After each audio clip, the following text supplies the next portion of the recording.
Hello, Antje. I'm Alain Servais. Hello, I'm Antje-Britt Mählmann. Nice meeting you.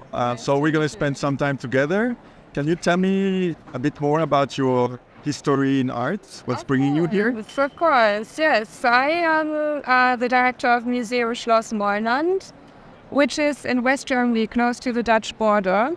And we have a huge collection of works of Fluxus and Joseph Beuys. And currently I'm really excited to be at Artistici because I am very interested in bringing contemporary artists and young artists in dialogue with our very historic art historic collection. How about you? I'm a private collector for 25 years. Investment banker originally, so I've got still that mind of analytical mind, I think. And the collection is very much spread between classical artists, if I can afford them, and also young artists, because I think it's important to support the young creation by preserving the works before you acquire them, and also supporting the artists by giving them money to keep producing.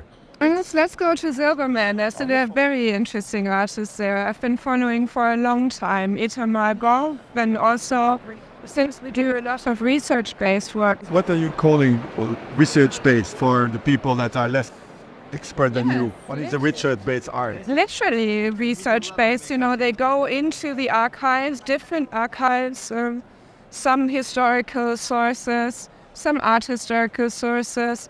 And then they develop new work in response to that. And that's what we've been doing a lot also at the Joseph Beuys archive and collection.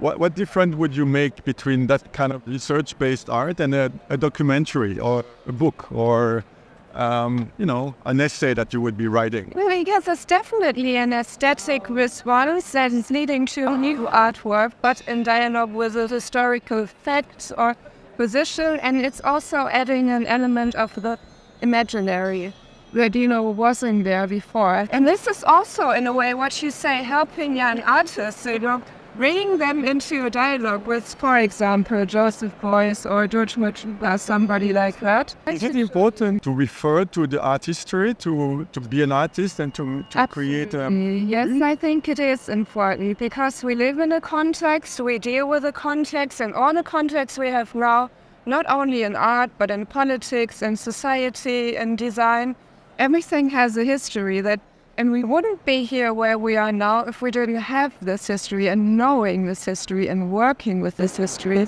I think is of really extreme importance, especially in the time we're living in right now. So Itamar is an artist from Israel who was born in 1989 in Tel Aviv. And Itamar is over there in particular. Alain.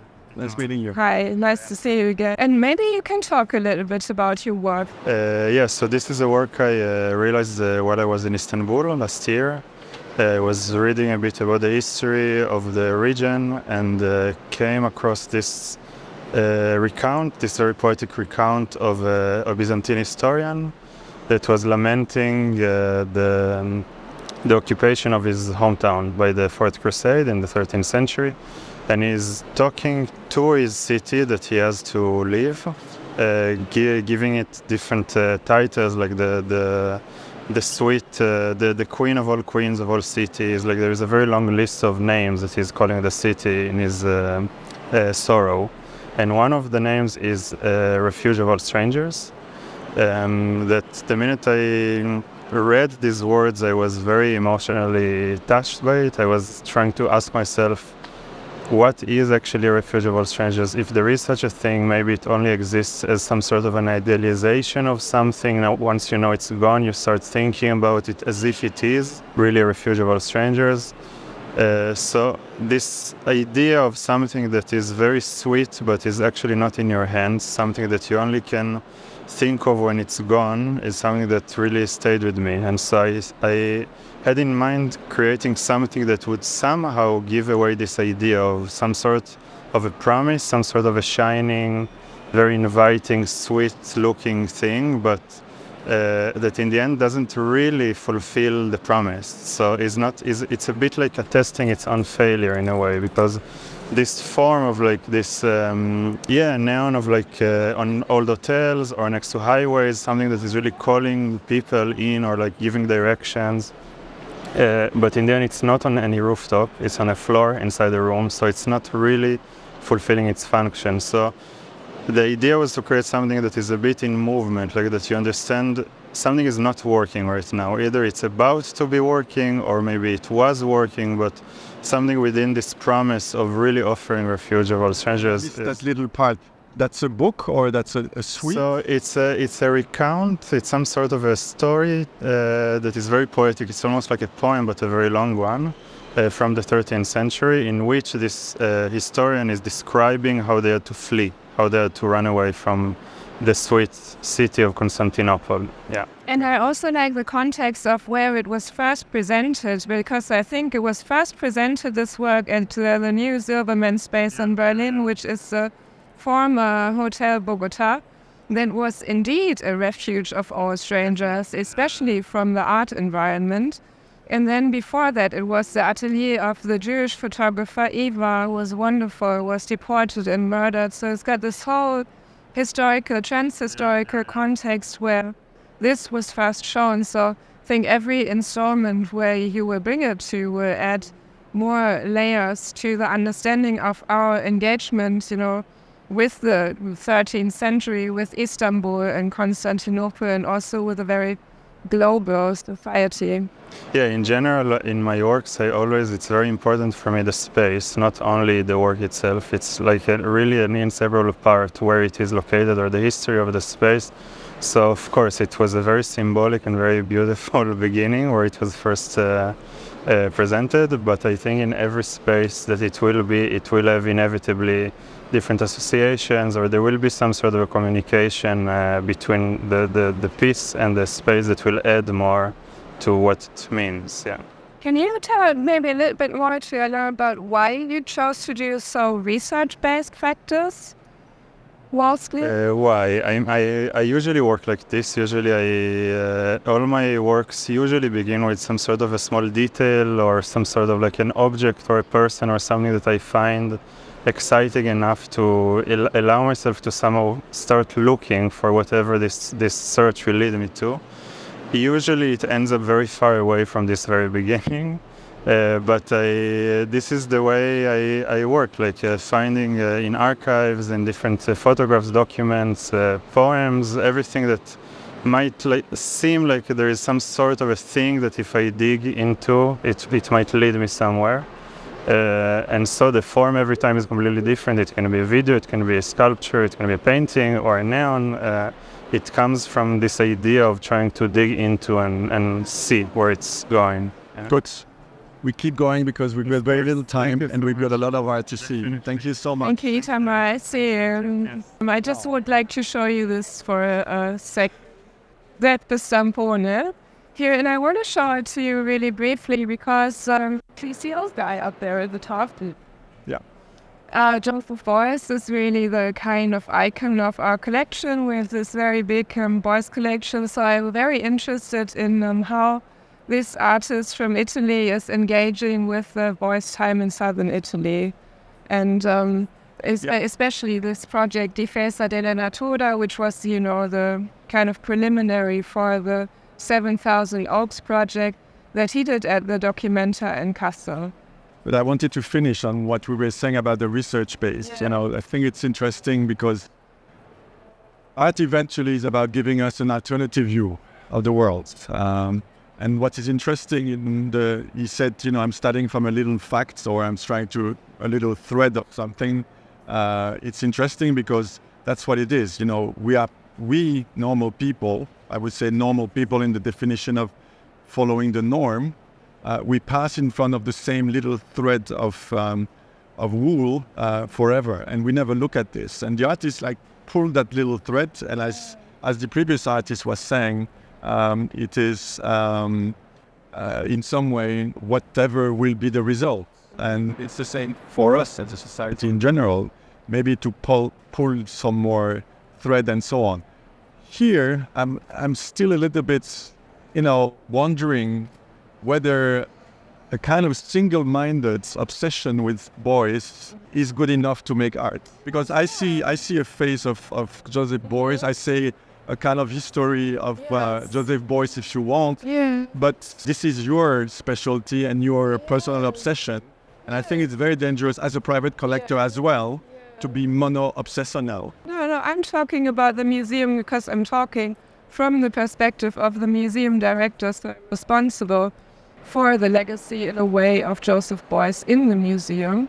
And I am interested not in a monographic or monothematic thing, but I'm interested in the afterlife of Joseph Beuys, and I'm interested in how Giuseppe, this artist here, is looking at the region in southern Italy, the Abruzzi, in terms of art. Hi, I'm Antje. It's nice to meet you. Nice to meet you. My name is Peter Paul. Yes, nice to meet you. And we were looking at your work yesterday with the gallery about the Rara movement. It's a kind of a movement in parallel to the RAF, I think, in Germany. And could you tell us a little bit more about how they are presented and what they are and how they are framed, these works? Oh yeah, absolutely. Well, I would like to tell a little bit more about RARA, which stands for the Revolutionary Anti-Racist Action, who was active between 1985 and 1993. They bombed companies that were responsible for the apartheid regime or were profiting from the apartheid regime, and governmental institutions that were responsible and still are actually for Dutch asylum legislation. So they were involved in around 17, 18 bombings, and nobody was killed, only one person was hurt. So it was mainly material damage. And one of the things that I'm really interested in is that this activist collective used some kind of material transformation to reach their political goals. And I thought to tell this history, or to bring this history to light, I thought it was also important to go through some kind of material transformation. So what you see here is it's only a small part of a much larger project. I've been working on this since 2016. And what you see here is 14 prints from their first bombing. It's a macro warehouse in Amsterdam. In the end, they bombed 4 warehouses, and as a result, this company retreated from South Africa. So in a sense, you could say that they were successful. And these are 14 pages from the police report, forensic police report of that first bombing. And I got this from a RARA suspect who was eventually released. But this is from his police report. So basically, RARA was fighting against the ongoing imperial power structures in the world that started in the 16th century in the Netherlands. So I wanted to root their actions in a longer colonial history. So what I did is I bought some 18th century silver coins that were used in the Dutch imperial trade network. And I dissolved them and extracted silver nitrate from these coins, and I used to make these prints. So it's actually a printing technique from the late 19th century, and I was really interested to use this technique. And it's also, everything is very homemade. I did everything at home. This is also work I made at home in the similar way as these activists prepared their actions at home. And what you see, the pieces are framed in colonial chests that were used to ship goods from what is now Indonesia back to the Netherlands. So for example, you can see here old holes. In the 18th century, one did there were no round holes, but they used to chisel straight holes. And I really like these traces. Yeah, so I'm really interested in how you can kind of rethink about the Dutch colonial history and the resistance against it. And for example, there's a big trend in especially in institutions with cultural heritage, that the object stays the same but the wall label changes. And I'm really actually interested in directly intervening in these objects that's very often used to kind of celebrate Dutch imperial history. It's still celebrated today. And this is a small series, but I also made the facade of one of the houses from which the actions were prepared, so a large scale installation. And this piece was also discussed in the Dutch parliament. It was used as an excuse to don't give funding to a Dutch artist because they would only use it to kind of destroy Dutch culture heritage. So, what is your attitude vis-à-vis the fact that there's so many details that are totally invisible? The fact that you are burning down coins, the fact that you're using elements for the frames. What can we understand of the work without you being here? But I think that's the case with a lot of work. And to me, for example, the wall text, I don't see that as something, as a description or something separate from the work. That, to me, that's part of the work. And if I would walk through any exhibition and I see a Joseph Kossuth something, and then you could think, wow, I just see some words and... No, but it's pretty easy. Joseph Kossuth is a bad example because it's pretty clear. You've got one photograph of an object, one description of the object, and one wall text. My mother does not understand that. But you can still understand in Poland by Cézanne, we can understand a theater piece by Samuel Beckett without either Versehen there because it's art and it's sport. And on the other hand, I'm telling you the story why I made this work and what is important for me in this work. And if a viewer stands here,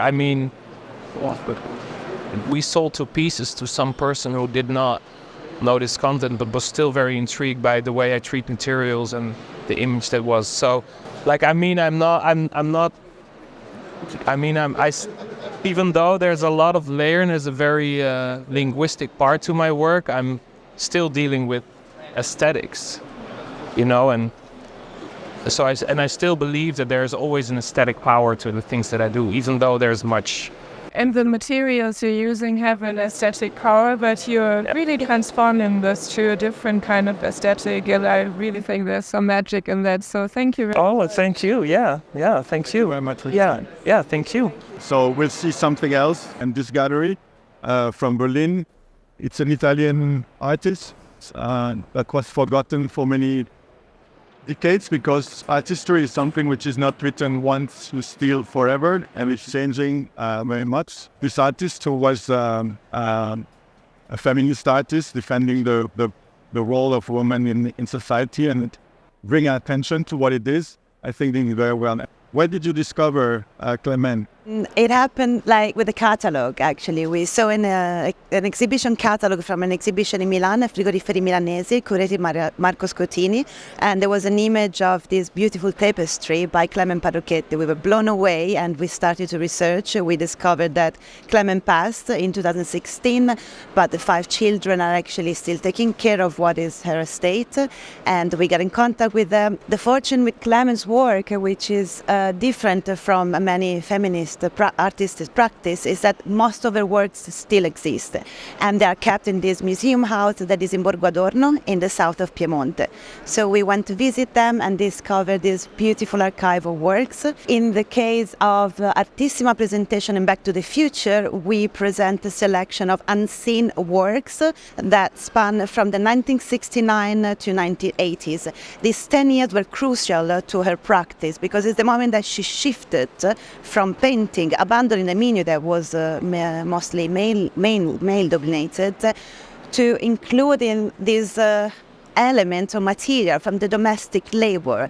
So this work is encased, and as you can see, it has different elements and symbols. Encased is because Clément, her practice was dedicated to feminism, and she was active in the most heated years of feminism in the 70s. Encased is this idea of the woman that is trapped, is encased in the domestic environment. And she addresses many of the tasks that the woman is called and unpaid for. Nursing, taking care of the house, the domestic environment. The cloud probably represents the idea of the mezzocello, the other half of the sky, that is, the universe of women. You see the lips. The lips are made with padding and they are sewn with women's collant, and of course this body and visceral element, they normally address to body parts that are at the center of violence most of the time. there's a lot of suffering, there's a lot of pain, but there is also a lot of attention for the fight. Clement was militant, and she was fighting together with a group of women in Italy, in this case, for, of course, what actually we are still fighting for: equality for women, equality for pay, abortion law, divorce. So we hope that the message that she started in the 70s can still be portrayed, and we hope to bring her work to the attention of institutions. Very good. So thank you. Thank you for coming. Very welcome. It's an artist I discovered a couple of years ago. It's the Shipper in Berlin, a very interesting artist. It's a whole installation, so it can be considered as one installation with references to AI, because, the fresco here I made with the help of AI, so trying to bring attention to this. Cemile is originally from Kurdistan, but is based and born in Berlin. She always works with a combination of digital images and also social media. She always has a very strong research. Every time she chooses a specific topic, and she spends months researching, reading, and is a very well-informed artist about what happens in the daily life.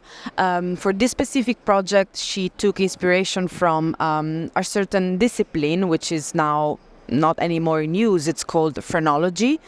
Phrenology is this sort of science that was used at the end of the 19th century to trace certain features in criminals, certain facial features, but also physical more in general.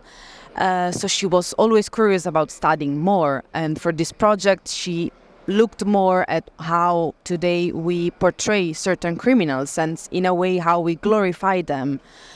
In the sense that there are many social pages on Instagram and different channels that actually take this character as an example. What you see here in the background is indeed a thief that is running away from the police, but it's elaborated through an AI program. It's a dialogue between Cemile and the machine in a way. So she's using words. She describes a scene and then translate it into an image, as well as in the panels that you see, which are part of the installation as well, but also singular works. There's a heart shape that recalls the like button of our social channels, and the sentence that is inside is somehow an inspirational quote taken from as well these pages where criminals like Al Pacino, for example, are glorified and are becoming very popular. And the details inside are also AI generated. They are all details of Ferrari cars, which is something that we connect to richness, but also criminality in a way. So cars that are connected to these figures, these fictional characters. And the video? Yeah, and the video, it's found footage. It's found footage that she found online, and they are surveillance camera taken from helicopter, but also drones, and they show actually how the thieves are catched. So it's a daily situation, and the sentences that you see are taken from a movie where also there are like inspirational quotes and sort of speak about power and crime. Very good question. Do you think that social media is a kind of recreating a kind of phrenology in the current day from the point of view of the artist? I think it's more, for her, it's more interesting to see how people react to what in the social media happens. She never mentioned about, this fact. This is an interesting question maybe to ask Cemile, but I think for this project she was more curious about how these social media are powerful and how much they can actually influence our daily life and our behavior and what we think, and how much a short sentence can influence our behavior. That's also why she titled the work Simple Things, because it's something that is meant to be quick but change your opinion. I like also the fact that you bring in an art fair, a very difficult work initially to sell, and it's a very kind of pop thing. Heard you had some good news from this, so we could see this work again in museum environment. Very soon. We don't know when, but the entire installation, so the wallpaper, the panels, and the video have been acquired by Castello di Rivoli here in Turin, which is a very well-known institution. So yes. Congratulations. Fantastic news. Congratulations. Thanks to you. So, do you have the instructions of the artist and recreate the wallpaper each time? Yes, it's a custom-made work. So for Rivoli, if and when they want to install the work, Cemile will go on site and develop a new, probably. The wallpaper, the image will be the same, but the configuration could be different. So yeah, it's a very custom-made artwork in a way for the museum. Yeah, another kind of visually appealing works of art. What I'm interested in art is mostly the way it is drawing attention to the reality we have under our nose, and very often we don't notice it. So here, I like the way that she's using objects from every day, which has been done a lot in the past. But I think it's bringing more attention than a classical painting, which is things I'm not collecting, because it's creating a two-dimensional object.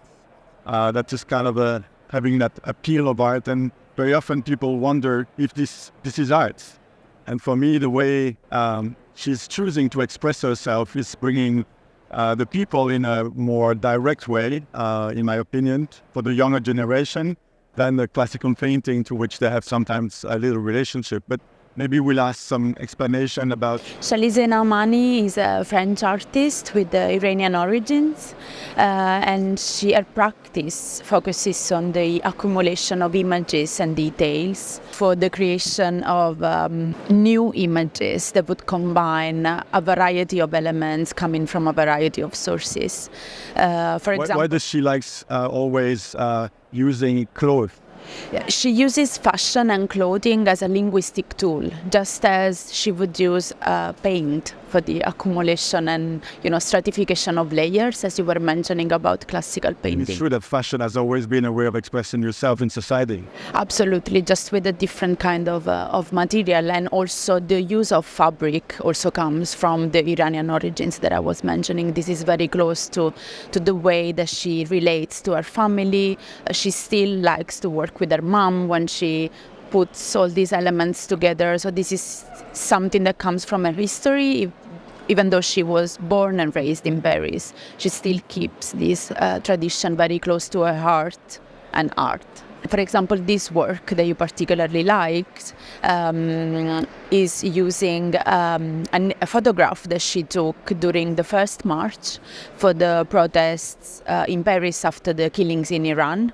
It was printed on a protection cover and paired with a lawyer's gown.